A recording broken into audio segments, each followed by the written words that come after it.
No, man, come on. Let's not do this. Come on, let's not do this.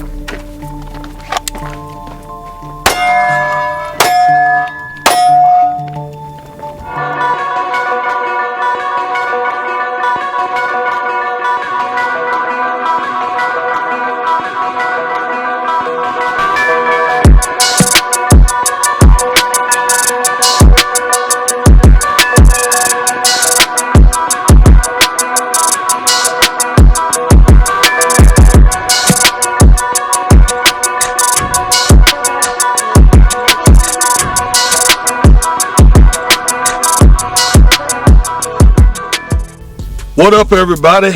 Welcome to another banger with Armed and Informed. I'm Augustus Corbett, and I am delighted to be back at the gun range. I haven't been out here for the last 3 weeks or so, and I've been itching to get back out here and have some fun. All right, so what I'm gonna do today is something that I really need to practice on. I'm gonna practice from my everyday carry holster. I usually have that duty holster on, but today I'm gonna be drawing from my everyday carry holster. And the reason this is so important is because that's the most likely situation that I would ever be in if if something popped off, right? I am not law enforcement, so I'm not going to be walking around with a duty holster. I mean, I can here in Texas, but I probably will not. I'll probably have it concealed.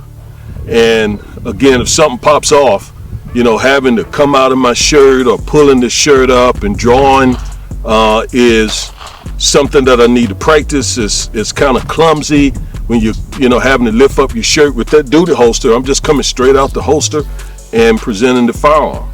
But here I got to get this shirt out the way, and it just feels clumsy. It just feels sort of clumsily. What am I saying? Clumsy. It just feels kind of clumsy. All right, so that's what I'm going to be practicing today. Thank you for tuning in. My wife is always on the camera, and both of us are excited to be out here. She's going to get in some practice today as well. All right, so hang with us. Be right back. All right, so I moved closer to the target. I'm probably 15, 20 feet, 20, 25 feet from the steel target. So again, I'm going to be drawing from this everyday carry holster. I need some solid practice on that because again, it's most likely the situation that I would ever be in. God forbid, I never want to be in a situation where I have to pull my firearm on anyone and certainly not use it. But if I were in that situation, I would want to be ready. And readiness comes from practice. So that's what I'm going to practice today.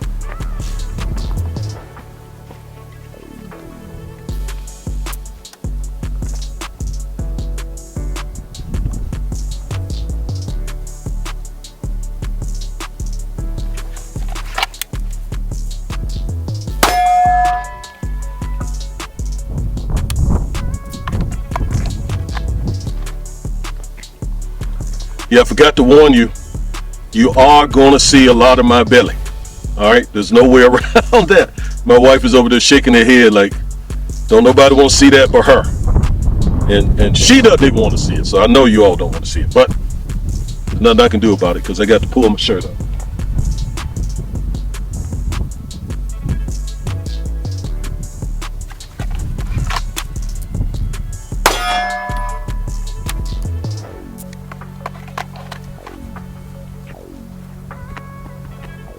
Also, I always have the safety engaged, so it takes me just a split second to get that safety off as I am disengaging this firearm from the holster and presenting it. So, I'm having to do that as well.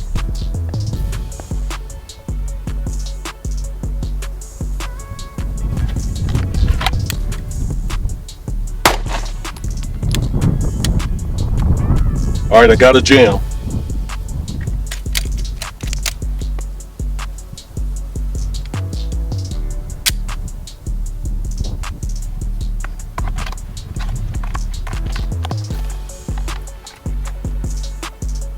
All right, let's keep going. I'm gonna come from this position this time.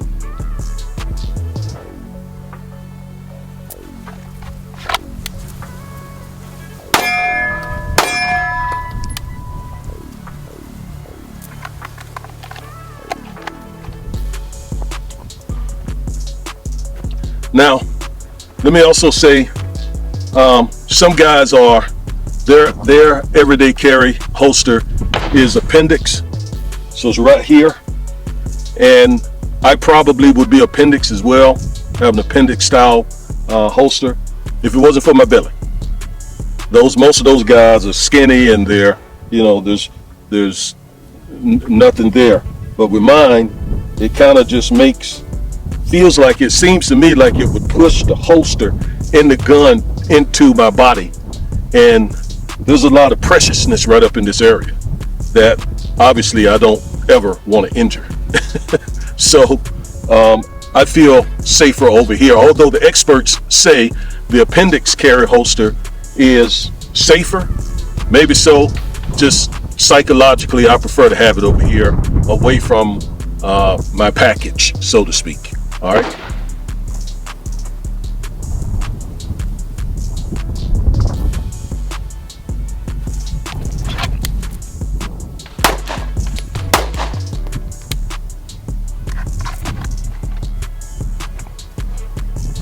I missed the target both times, but I still believe if that was a person, I think I would have got it.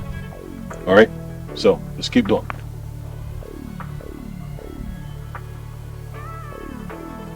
Let me come from here.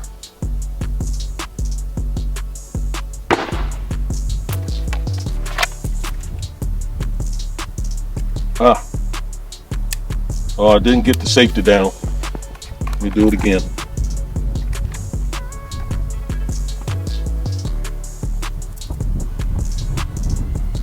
Now, this time, no matter what happens, I'm going through with it. If I have to, whatever I have to do, because again, a real life situation, hey, dude, hold on, let me get this safety off.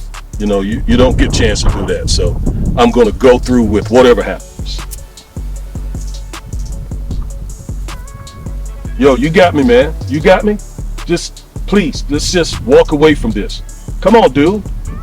All right. I mean, seriously, whatever you think I did, I'm sorry.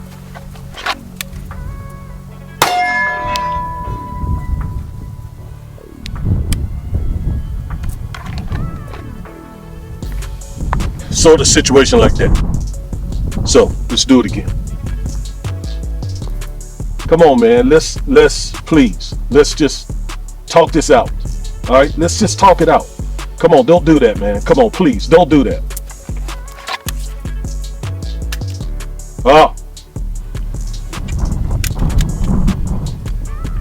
No bullets. That would have went bad for me.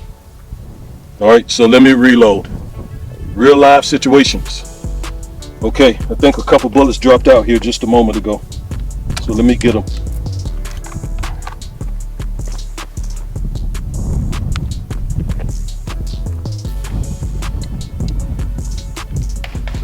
That's one. Here's the other. Two.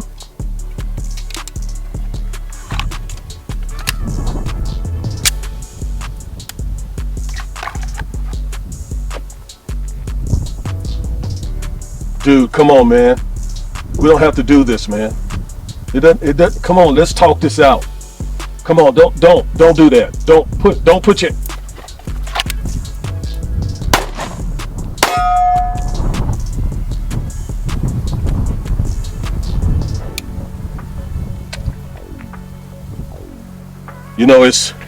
It's kind of surreal to even sort of play this out. While I'm playing this out, joking, kind of make believe, I'm at the same time subconsciously thinking, I hope I never, ever have to be in a situation like that. I'll be honest with you. That is not, some people I think wouldn't have a problem, and I wouldn't either if I had to. But I believe some people seem to almost be itching to shoot people, to kill people. And that's not me. I'm not, I abhor violence. But at the same time, thank God for the Second Amendment, because we needed to defend ourselves. We live in dangerous days. So I wouldn't hesitate but I would try to avoid it at all costs. All right, so let me put some more rounds in here and do some more practice from my everyday carry. Okay, so this time I'm going to put some motion in this practice drill. I'm going to be closer to the target, and I'm going to be walking back, hands in the air, like I sort of imagine things could be if I'm trying to de-escalate a situation. You know, I'm backing up, hands are in the air, and I'm talking to the person, trying to see if we can negotiate this so that it ends good for both of us. But I see that it doesn't, and I end up having to draw. So that's what I'm gonna do here. If sweetheart, if you'd follow me with the camera.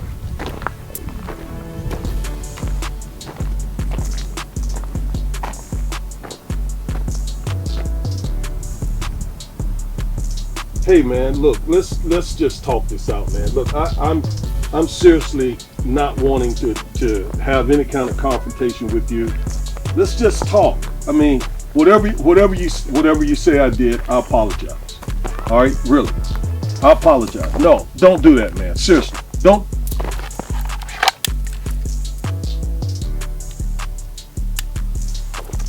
Now, I didn't fire then because I don't have my ears on, and I don't want to take the chance to hurt my ears. So I'm gonna do it again.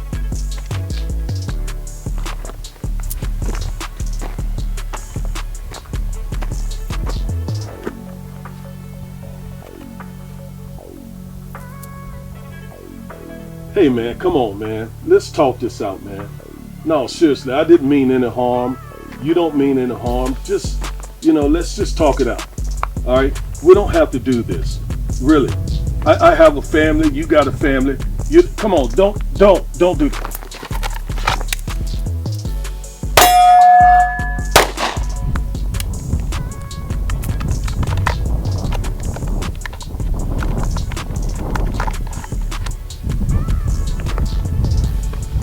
Let's do it again.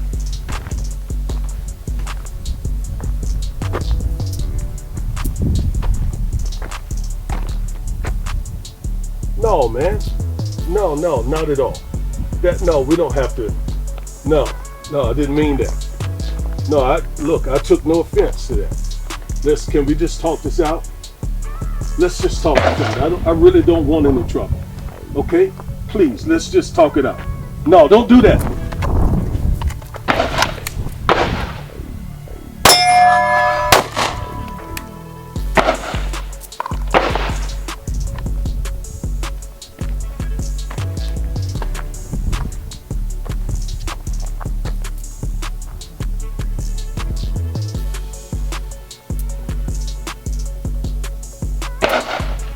No, man, come on. Let's look, my hands in the air. I don't want no trouble. Let's just talk it out. It's no big deal. Whatever. Come on, let's both of us just de-escalate. Let's just not do this. No, don't put your hand. No, don't.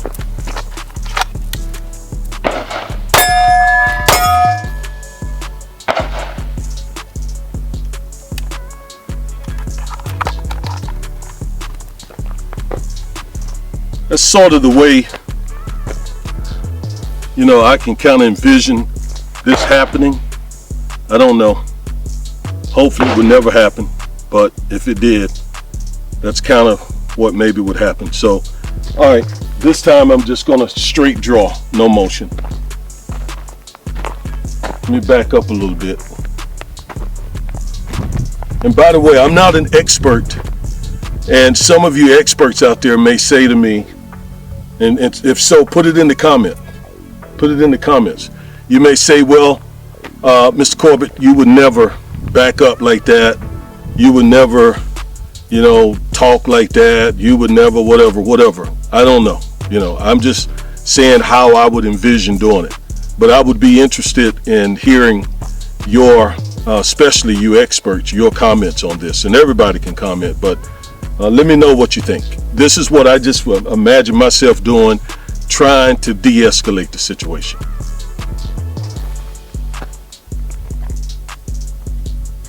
One other thing, as an attorney, I do know the law as it relates to firearms.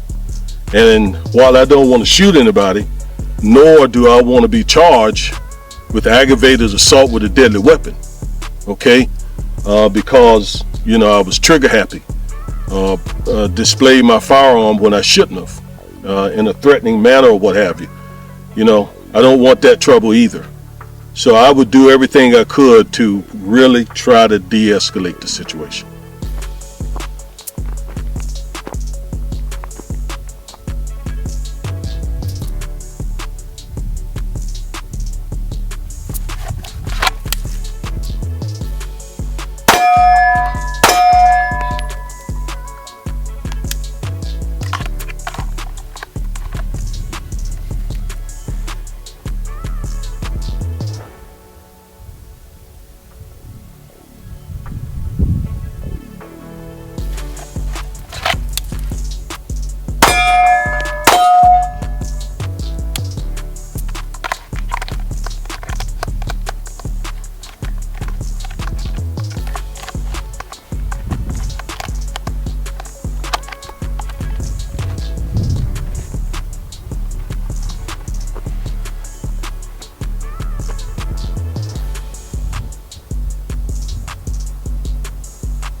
Okay, I think this time I'm going to get in motion again, but I'm going to be moving backwards a lot faster because the situation is just, crazy all of a sudden. Okay, all right, let's do it.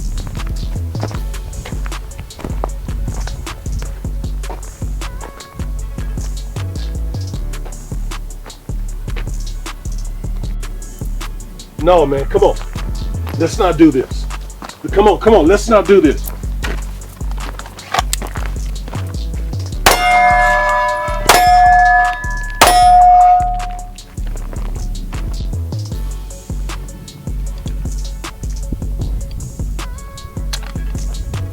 Once again, it's not a situation that I would want to be in.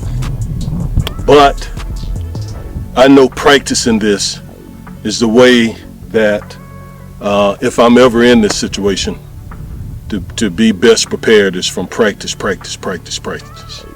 All right, so I'm out of ammo, shoot a few more rounds, and it's going to be it today.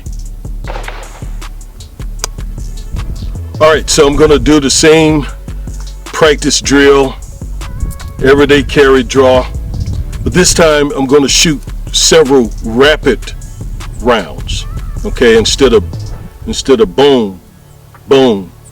What I'm trying to do this time is boom, boom, okay, boom, boom, instead of boom, boom. So let's see how that works.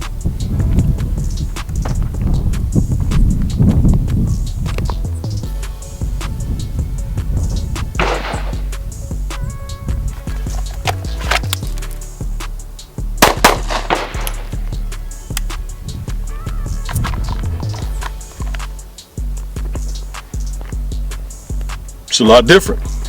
It's a lot tougher because in the process of rapidly firing, the recoil is a lot more difficult to manage. So this time I'm going to try to manage that recoil a lot better and still rapid fire.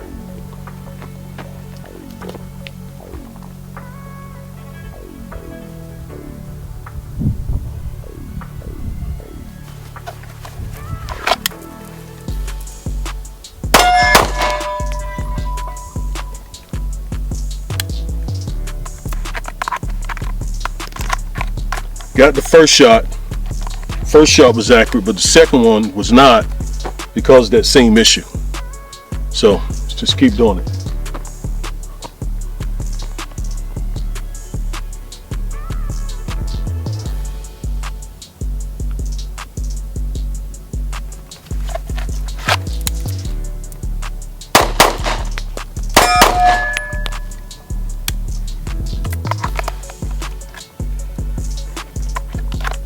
Yeah, that's a lot more tougher shooting than firing, then getting a chance to set up again. You know, in a real life situation, you're firing.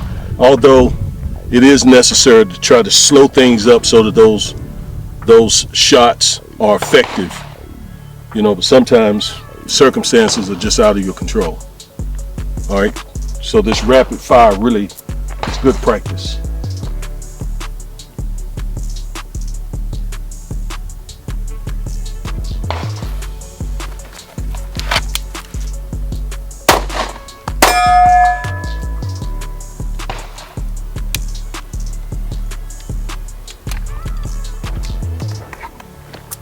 It really wasn't rapid, so it's tougher doing it that way. All right, so let's see. I may do some more, or this may end it for today. All right, I said I may be done, but I'm having too much fun to be done, so I decided to go on.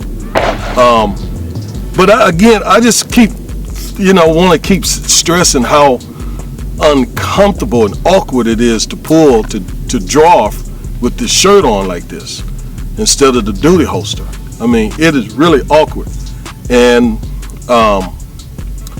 so that's why I'm, just practicing it, and I'm probably going to be practicing it the next couple of times that I come out here, or at least every time that I come out here. Because in a real life situation, if your gun get caught up in your shirt, you don't get a chance to, say, hey man, hold up. I'm making a YouTube video. Let me just get this together. He's gonna be like, this ain't no YouTube.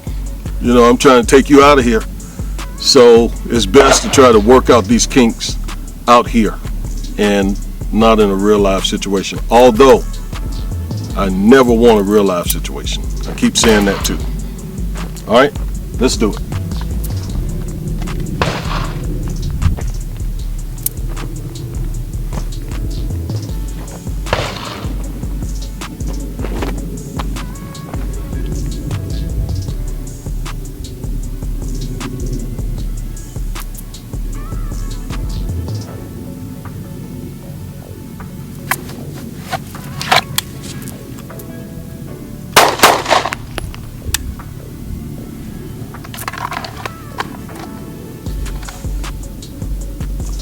All of these are going to be rapid fire shots.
Okay, I'm gonna get a few rounds in on the rifle, and that will officially be it today.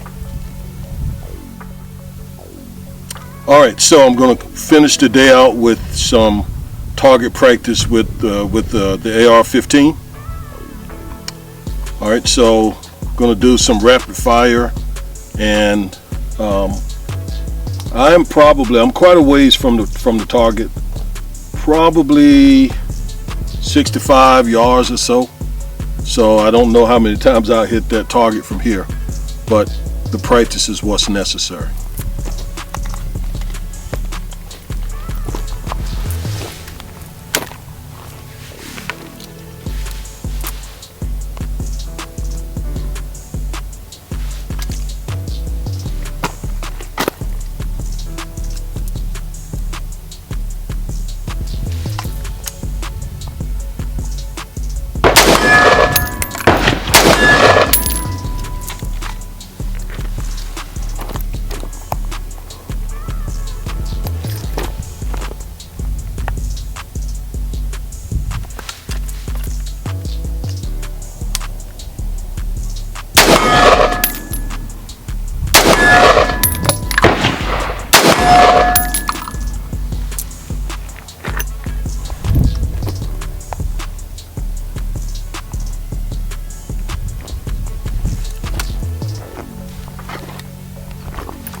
All right, so I just finished shooting the AR-15 a few times, and I had a moment while I was shooting it. What happened was, as I was shooting it, the Uvalde and the Sandy Hook situations just popped in my mind because I could feel the power in this rifle. And I started just thinking, what in the world would rounds from this rifle do to 8 and 9 and 5 and 6 and 10 and 12-year-old children, let alone what it would do to full adults, even animals. But can you imagine the damage it would do to children? And now I'm not saying that against the Second Amendment or to advocate for more gun control laws. No, one of the reasons why I started this channel is because I am a huge defender of the Second Amendment. I believe the Second Amendment is very necessary in a world like this. And especially, quite frankly, for us African Americans. I would never let the government tell me to disarm, given the history that African Americans have faced in this country. All right, so I just don't go for that. But I'm gonna be honest with you, sensible gun control laws, to me, I support those. For example, universal background checks. I believe that when someone buys a firearm, they should be required to go through a universal background check. Every gun I bought, I had to go through a universal background check. Now, I know the counter arguments. You know, I know the criminals out there getting guns, they don't go through any kind of background check. They just get the guns illegally and use them illegally and murder people. I get it, right? But we're not going to let or we shouldn't let society go down to the level of what criminals do. I mean, we are still a civilized society. And to the degree that we can keep guns out of the hands of criminals and of people who are suffering from mental illness by requiring universal background checks, I see no issue with that whatsoever. I know the gray areas is where we debate. For example, if I wanted to transfer this firearm to my son, right, who I know isn't a criminal, who I know don't have mental illness, why should he have to go through a background check for his father to transfer a firearm to him? I get that. But I think that's a small price to pay to try to keep guns out of the hands of dangerous people. That's my position. And I also support, to some degree, red flag laws.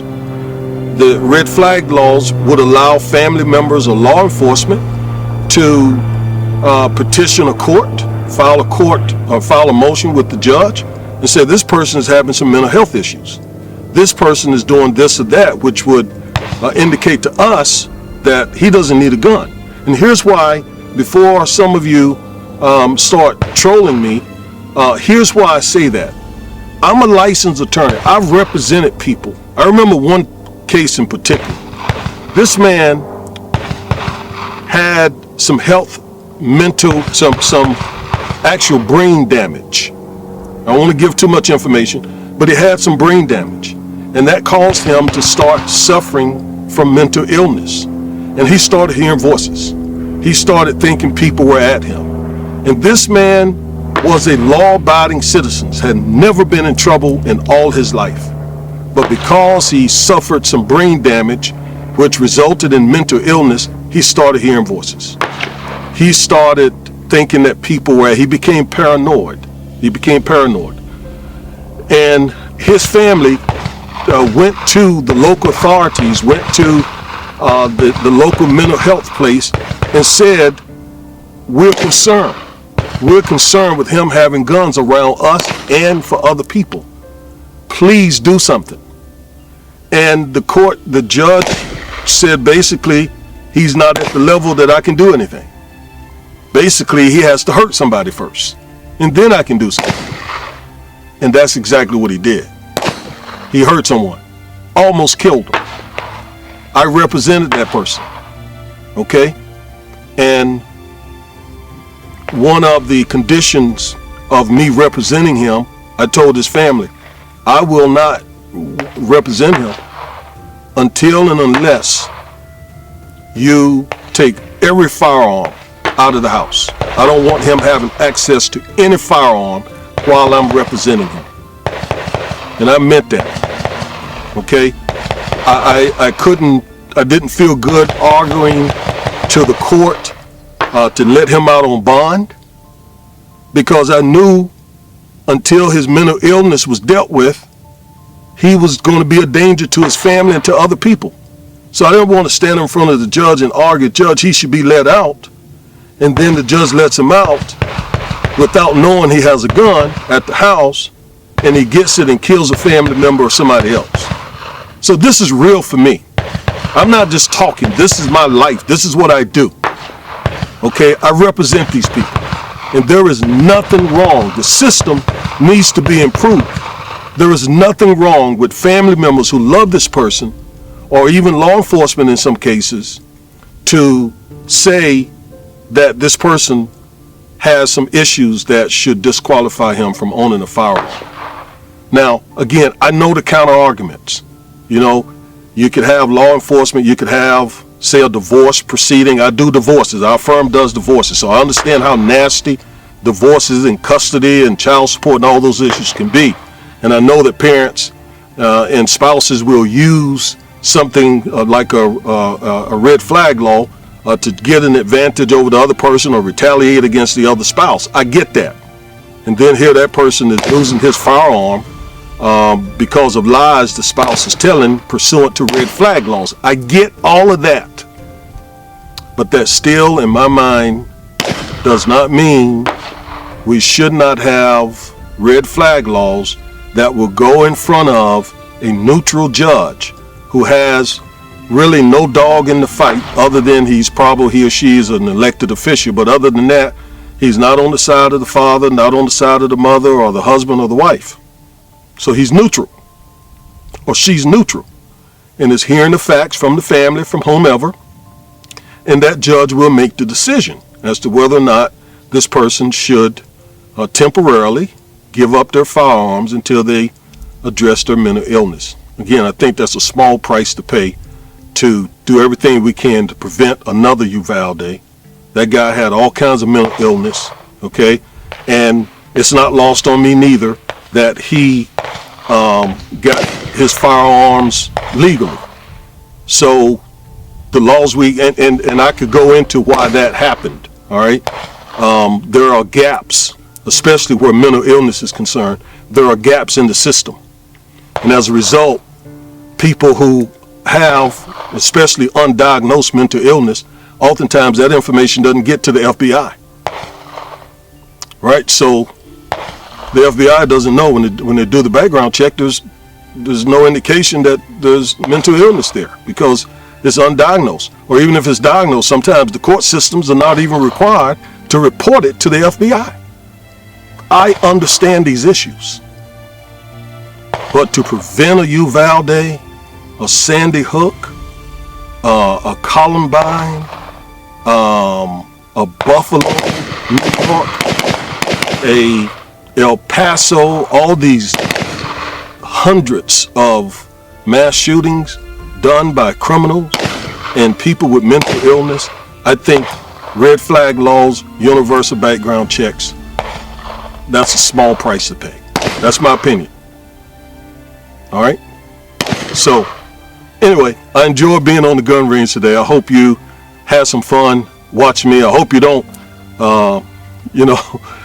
non-subscribe or unsubscribe because of what I just said. But if you do, it is what it is. I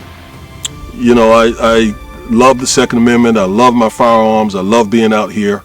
But man, we got to do everything we can to try to save life. I'm truly pro-life. Okay, I'm pro-life from womb to tomb. And so let's do what we can to save lives. All right, again, this is our latest banger. I'm Augustus Corbett, and thank you for tuning in to Armed and Informed. Hello everyone, this is Attorney Augustus Corbett. I am the founder of the Armed and Informed YouTube channel. And I just want to thank you for supporting our channel. Thank you for every like, every comment, and every subscription. Now, if you haven't subscribed, make sure to hit that subscription button. Also like and comment on the videos. That helps us move up in the YouTube algorithm. So again, we need your support, and thank you for everything you do to help grow this channel. And by the way, my law firm, Corbett & Corbett LLP here in Dallas, is a sponsor for this channel. We practice personal injury, criminal defense, civil rights, and family law. If you need to speak to one of us at our law firm, our contact information is in the description. Once again, thank you for all your support. Have a great day.